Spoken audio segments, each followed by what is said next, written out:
দেশের বিভিন্ন স্থানে শান্তিপূর্ণভাবে চলছে হরতাল আর নাশকতার আশঙ্কায় রংপুরে ১৩ জন, মেহেরপুরে ৮, মাগুরায় ৮, নাটোরে ৭, গাজীপুরে ৩ ও চাঁদপুরে ৫ জনকে আটক করেছে পুলিশ।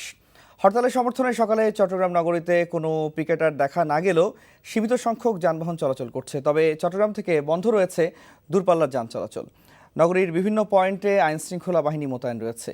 রাজশাহী নগরীতে অন্যান্য দিনের মতো রিকশা ও অটোরিকশা চলাচল করছে। আর বরিশাল থেকে দূরপাল্লার কোনো যানবাহন ছেড়ে যায়নি। হরতালের সমর্থনে নগরীতে মিছিল করেছে ছাত্র শিবির। এদিকে রংপুর নগরীতে গণপরিবহন চলাচল স্বাভাবিক রয়েছে। অন্যান্য দিনের মতো ট্রেন চলাচল করছে। হরতালে বগুড়া শহরে অধিকাংশ দোকানপাট বন্ধ রয়েছে। দূরপাল্লার কোনো যাত্রীবাহী বাস চলাচল না করলেও শহরে যান চলাচল স্বাভাবিক রয়েছে। এদিকে ময়মনসিংহ শহরেও যানবাহন চলতে দেখা গেছে। হরতালের সমর্থনে জামায়াতের কোনো পিকেটিং নজরে পড়েনি। এছাড়া গাজীপুর ও সাভারে ঢিলেঢালাভাবে পালিত হচ্ছে হরতালে নাটোরেও মিছিল পিকেটিং হয়নি, আর ফরিদপুরেও প্রভাব পড়েনি।